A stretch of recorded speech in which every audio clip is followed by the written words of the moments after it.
Hey, in this video around AI animation, I wanted to quickly share the production process I used to create a new stop motion style AI animated Christmas short film, which I posted on YouTube in the early hours of this morning.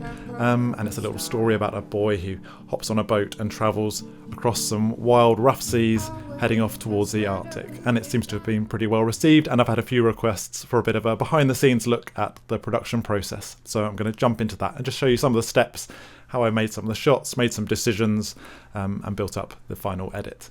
As always, please press like, subscribe, leave a comment, etc, etc. On with the video. Here we go. So the idea for my Christmas short came about after just playing around with image generation in MidJourney and dropping it into Runway ML and playing with the new motion brush and camera controls, and just seeing what cool generations I could come up with, if I could find any animation styles that I thought were worth pursuing. And I produced this little boat shot and then another one with this character on the boat, and it had really cool ripples and reflections and the snow sitting on it. And I just thought it was an idea worth pursuing, so I did some more generations, a little Christmas scene, and then this nice shot where the water at the base of a diorama of a boat was sort of billowing out, and it looked really cool. So I decided to try and make a Christmas short and lean into the idea of one of these tearjerker adverts that we see lots of supermarkets doing this time of year every single year. And I wanted to see what I could produce in around a day. And then to give me some sort of structure and a bit of inspiration for the video, the first thing I did was actually go and find a music track. So I headed over to artlist.io. Other stock music websites are available because I've already got an account there, and I searched for Christmas music and tried out various tracks, trying to find something that struck a chord. And so lots of tracks weren't quite what I was after, but then I found this really nice, slightly melancholy track by the Whiskey Wasps. So I downloaded the track, put it into Adobe Premiere, and then this was going to be the basis for my stop motion AI animated story, just to help drive the edit points in the animation and help guide the overall feel. So I then hopped over to MidJourney, run via Discord, and produced an awful lot of generations, trying out different visuals. I was going to have a scene where a character initially woke up, and different scenes with a little character on a boat, and then as I did more and more generations, it sort of, the idea evolved until it was going to be a sailboat, and then I tried out different colours and just did an awful lot of generations in a single day. I was going to have a little Christmas scene with the train, reuse that, and yeah, so the idea just sort of grew as I did more and more generations and tried to get shots that I think would produce these really cool visuals with that sort of diorama, origami, stop motion feel. And as I was going through, perfecting the text prompts that I was using and producing more and more shots. At one point I was going to have the boat crash and the character was going to nearly drown and then get washed up in Christmas land before they go and meet Santa. And I was going to have a scene where it's going to be a boy playing with the diorama, and that was going to be the finale of the short film. So yeah, an awful lot of generations, trying to make some character consistency, have consistent looks for the boat throughout. So with that all in mind, I'm going to jump to the very bottom and just go through some of the text prompt ideas. So down at the bottom, if we press here and press /, just chat with the bot, and I'm going to click on imagine. And I've been adding prompts like diorama model on floor. Let's put wooden floor, small toy boat, boy in red jacket, or small toy sailboat, boy in red jacket steering in paper ocean with huge waves crashing, cinematic, wide shot, tilt shift, bokeh. You could add extra things like icebergs, cliffs. And then at the end, as I was producing a widescreen short, doing --AR space 16:9 and pressing enter. So then with generations like this produced, I'd look through the shots, maybe do a few more iterations of that same prompt, and then see if there's something that was working or nearly working. So for example, this one here, or maybe this one down here, is pretty cool. Looks like the character's trying to pull the boat to safety. So I'd then upscale that shot if I thought it was worth pursuing. And then if the boat wasn't quite consistent enough to work within the story, I'd either save this image out, perhaps do upscale 2 times, and then save the image and take it into Photoshop and use the AI generation fill within Photoshop to try and replace the sail color or things like that. or alternatively try and do it in MidJourney as well. So for example here we could click on Vary Region, draw a box around either the sails, the whole boat. If there was something I wanted to remove, I could do this and put in a different prompt and have it remove the boat, replace it with an iceberg or something like that. And we could either leave some of this text prompt or replace it completely. I'm going to keep the first part. Diorama model, small toy sailboat with red hull and white sails, and just press generate. MidJourney then produces another 4 shots for you to look at, and you can iterate on these again using Vary Region once you've upscaled them. So this one down here, we've got the red hull and the white sails, so it has actually managed to follow the prompt properly in at least one of the images perfectly, so we can upscale that one. And again, we could go into Vary Region and change something else about the scene, maybe remove this character if you didn't want them there. Or if you like it but it's not exactly right and you want a few more options, you can do Vary Subtle. And if you wanted to, you could add some extra words into that text prompt, so it's going to vary it with a bit more direction. Or you can do Very Strong, and again add some additional text prompts if you want to, and press generate, and it will generate some much more varied visuals, still based on the overall look of this scene. So that initial Vary one has produced 4 images. They're all fairly similar in composition, but all a little bit different, and again you can pick from the one that you think is going to work best with your story.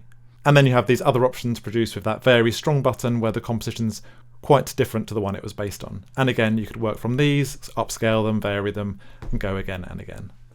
And having looked at all of these, I think I'm most happy with this shot here, so I'm going to do an upscale 2 times, and I'm also going to zoom out 2 times as well. So we're going to have a high-res version of this one, which we can then take into Runway ML. And I'm also going to do a zoom out 2 times, so we have a wider shot that we can work with as well.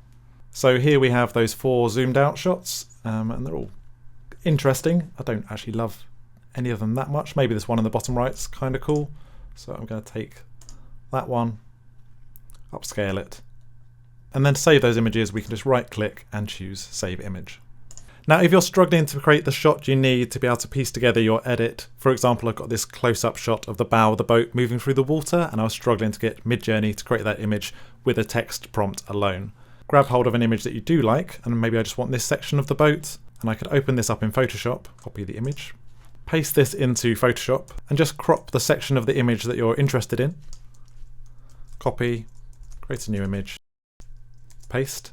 And of course, if I zoom in, you'll see that that's pretty low resolution, but don't worry about that too much. I'm just going to save this image locally, jump back into MidJourney, and then press the plus button, choose Upload and select your image, and press Enter. So that image is being uploaded to MidJourney. We can then write a text prompt, press /, drag this image down, press space, and then add in your text prompt. So I've got macro shot of model of wooden red sailboat going through rippling waves of water, bokeh, cinematic, and then --AR169 for that 16:9 image. And type in --IW, which stands for image weight, and you can do a value between 0 and 2, I believe. I think it has to be in increments of 0.5. I'm not 100% sure on that, but if I did 2.0, it would look very closely at the composition and try and copy some of the image style. But if we reduce that down to 1.0 or 0.5, it should lean into the overall composition, but not try and match the overall image look too closely, and press Enter. And we've got those 4 image generations there to pick from with the hull of the boat moving through the water.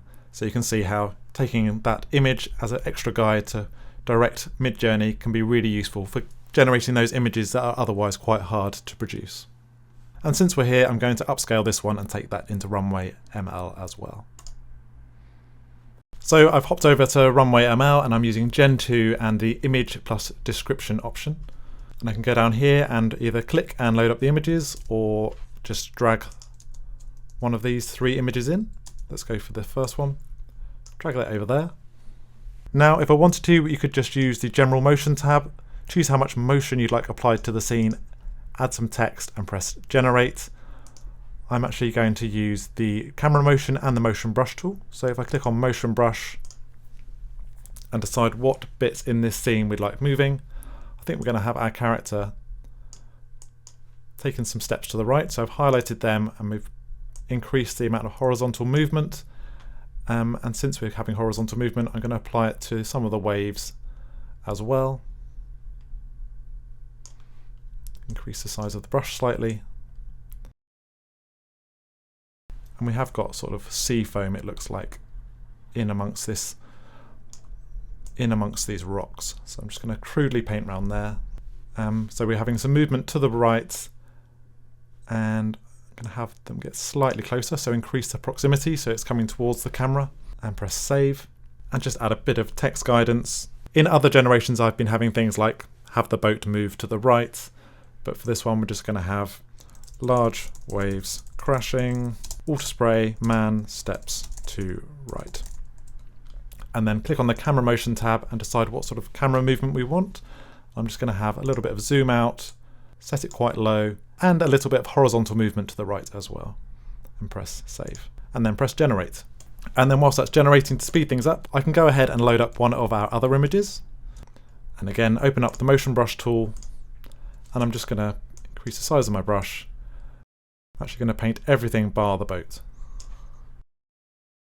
And we want movement to the, where should we go? Let's have some movement up. Again, increasing the proximity slightly. So everything in that scene should slightly be moving towards us, whilst the AI should have an understanding of where it is in 3D space. Press save. Change my text prompt to subtle waves crashing, water spray, boat bobbing in water. And for the camera movement, again, I'm going to keep the zoom out. Let's add a little bit of a roll to the left and some vertical movement. And the horizontal movement will be to the left. And we'll increase the speed slightly to 2.2 and press generate. So whilst we've been doing that, Runway ML has been busy working on the other generation. So I can press play. That looks pretty cool. Some really cool waves, no movement on the boat, and the camera is slowly panning to the right with a very subtle zoom out. There's some weird movement on the character, but it's still more than usable for a fun creative, especially with this slightly stop motion look. And there's this weird black shift that moves over the frame at the very end, but in our edit we can cut that section out. So I'm going to go ahead and download that clip. And now the other generation's finished, and we've got our boat bobbing up and down in that water, which is crashing up. Yeah, and looks really kind of cool. So again, I'm just going to download that shot. If we wanted to, we could press extend, change the camera movement, so add some increased roll after that first 4 seconds, or just press extend and it will turn our 4-second clip into an 8-second shot, essentially taking the last frame of that first 4 seconds and doing another generation and joining them together. So I'm going to leave that going as well, so we might have a nice long shot that we can work with. One quick tip before hopping into Adobe Premiere is to use Topaz Video AI to increase the overall resolution of the generations from Runway ML. So if I grab hold of one of those downloads, drag it into Topaz Video AI. This is a paid bit of software and it's not particularly cheap, but if you are doing lots of work like this and working in media, it's actually really very good, and uses AI to create upscaling, and it can produce amazing slow motion, adding frames in between to make a smooth shot that looks like it was originally shot in slow motion, all done using AI. So you can actually turn your 4-second clip into an 8-second clip by slowing it down. But for now, I'm just going to upscale our shots. So I brought our boat shot here, and then up on the right, I'm going to change output resolution. That's already pretty good at 2816 by 1536, and I'm going to upscale it to 4K. And you can add stabilization. You can turn on frame interpolation and do that slow motion. And for enhancement, you can try out different video types and choose different AI models to improve the upscaling output. And for this one, I'm going to try out Proteus Enhance MQ and just press export. And I'm on a pretty well spec'd Mac Studio computer here, and it's taken 33 seconds to upscale that clip. And I'll do the same again for this boat shot. And then hopping into Adobe Premiere, and I've added these 2 clips to the timeline, and we could go through and chop those up to try and match beats in the song, rearrange it. And another thing I've been doing is clicking on one of the clips and then hopping over to the Lumetri color panel and applying some quick color grading. So on this one, for example, might choose to drop the desaturation, shift it to the blue tones slightly, drop the shadows and the black tones, and then open up the creative panel and cycle through some of these filters, these kind of LUTs. Find something that you like, and then reduce the intensity, maybe increase the vibrance.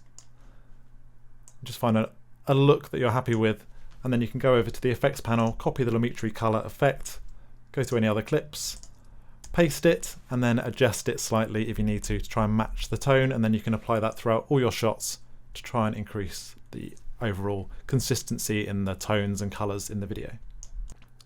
But I'm really happy with these results. I think they look really, really interesting. I think this kind of stop motion, tilt shift, toy model effect gives us some extra leeway when producing visuals, so you can get away with any slight problems with any visual generations. But the results now from MidJourney and Runway ML are just getting better and better. When you're piecing together your edit in whatever software you're using, like Adobe Premiere, think about where you're going to have these close-up shots and wide shots as you try and tell whatever story it is you're trying to tell. So having close-ups to show actions, and then wider shots to build up the idea of the environment, add emotion, and then having camera movements and zooms and rolls that aren't too over the top and that you might see reflected in more traditional media, animation, live action footage. And then just think about the pace of your edit, potentially slowing clips down, speeding things up. Also consider leaning into those happy accidents. So this shot, for example, I'd initially generated a close-up shot and then ran a 2x zoom out in MidJourney, and it gave us this wider frame, including adding this wooden barrier into the water, which when put through Runway ML actually has the waves crash over the wooden barrier, and I think it turned out really nicely. Another example is this shot here, where the camera pulls back. The blur was actually applied in Runway ML, and rather than try and regenerate it for a crisper shot, I decided it actually suited the narrative quite nicely and fitted into the edit. And then with some of these simple character shots where we've got a little bit of head movement, I'd taken the clip, put it into Runway ML, used the motion brush and painted over the head and the face, and then just added a little bit of vertical movement with the sliders and included a text prompt to help try and direct the head turn and prompted the snowfall in the scene.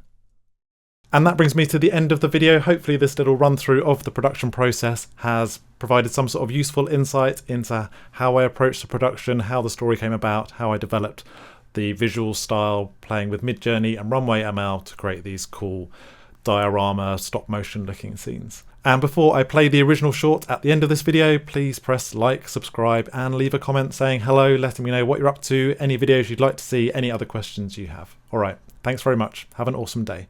Oh, and come and say hello in the Discord. Cheers.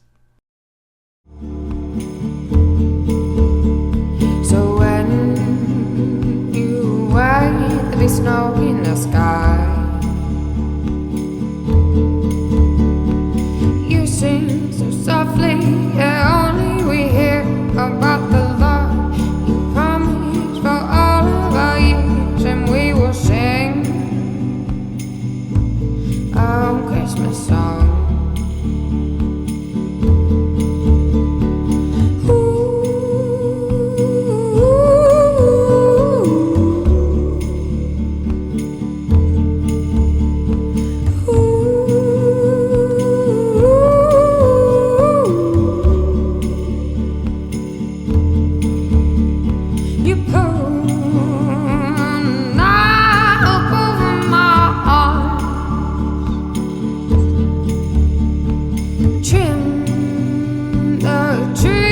I put up the